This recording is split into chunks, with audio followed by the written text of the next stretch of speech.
Bakit kaya ang daming santaol? Ano kayang gagawin din eh? O may adyaran.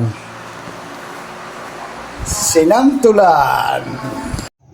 Pinagpalang araw po mga kabatang mga kahusay. Ako nga po magagawa ng sinantulan. At nakita nyo po yan, niyadyad namin na santol. Kung makikita nyo po ay may kalamandeng o kaya kalamansay. Iyon ay para hindi manangitim ang ating balat ng santaol o ang ating banakal ng santaol. At yan po, bumili po ako ng liempo. Kulang-kulang 1 kilo lang ang aking binili, pang-side lang naman. At yan nga po aking mamantikain na o sinasangkutsa ko na po at aking golden brown lamang po ang ating nabiling liempo. At yan po, minadali na po natin. Yan po ang ating niyadyad na banakal o inalasan ng balat o pinakalaman ng santol. Ayan, ginisa po natin. Nilagyan ko ng luya, isinunod ko na ang bawang. Ngayon po naman ay isusunod ko na rin ang sibuyas. At iyan nga po, panay na panay ang halo. Hindi, sa pagkakataong yan, ay hindi ko po muna binawasan ng mantika. At ako po may purpose ng mantika, dining natira. Mamaya po pagkasangkot siya o pagkagisa ng luya, bawang, sibuyas, ay di may amoy na o may lasa ng mantika. Ay ako may gagawin, may lulutuin ako mamaya. Babawasan ko ng mantika.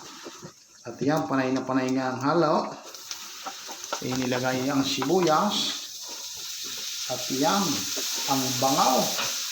Kaya inaman abot sa hanggang.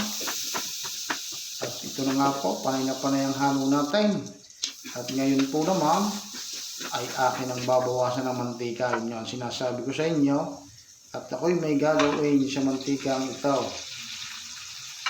Secret na. Baka mag-spread kung ano ang gagawin. Basta aking babawasan ng mantika. Tayo ko ng maraming mantika. Ang aking niluluto. At yan na. Hinalo ko na at halos talagang walang-wala ng mantika. At nasangkot siya na naman ang bango ng mantikang iyan. At ito na. Kitang-kita niya. Nilagyan ko ng silay. At para magkaroon ng hibay. Ayan, nilagyan ko na ng 2 garapon po yan. Nalalagay kong alamang. Yan po timplado na. O nabili na sa tindahan. Sa palengke. Para hindi na tayo mag-gisa-gisa ng alamang. Luto na.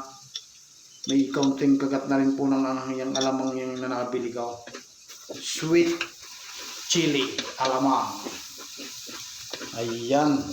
Tuloy ang halo. At ginisa-gisa ko rin nga muna ang bawang, sibuyas, luya na may alamang, na may liempo para lalong sumarap.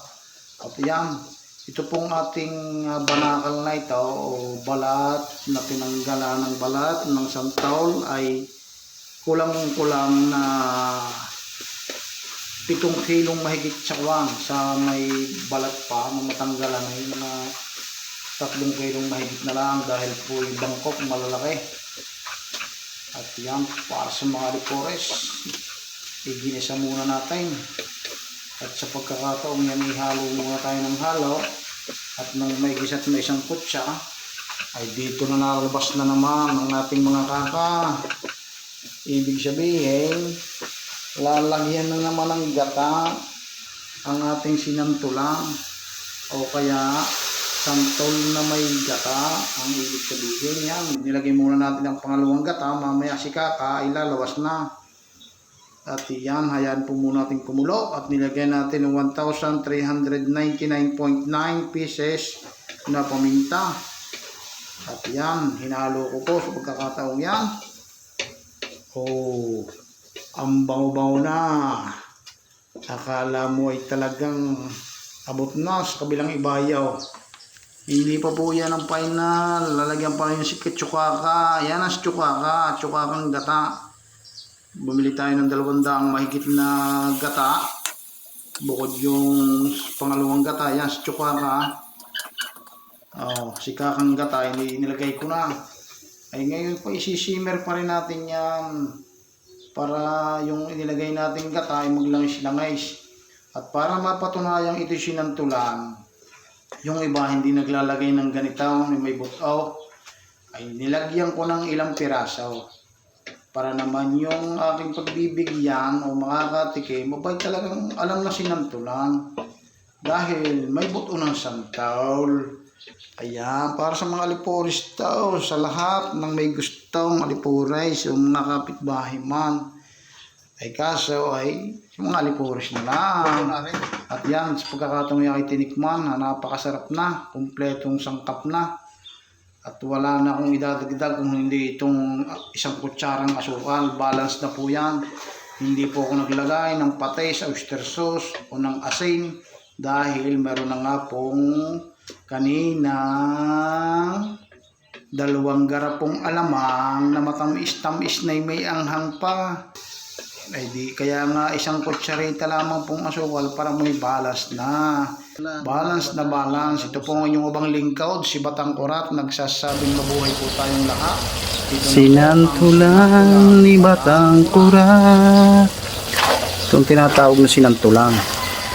At hindi mo masasabing sinantulan kasi yung banakal ay hindi mo mahalatang sinantulan. Kaya nilagyan ko po ng buong santol o yung pinag-alisa, pinagyadyaran. May mga buo po yan, ilang piraso o yan, para masabing sinantulan, may santol o yung pambuto o ganyan, o igang-iga na yan, katak na ang gata o naglalangis-langis na. Tama na ito mga kahusay, mga kabataan. Ito po yung abang lingkod, si Batang Kurat, nagsasabing mabuhay po tayong lahat. God bless us all and count your blessings. Ito ang sinantulan ni Batang Kurat. Recipe husay!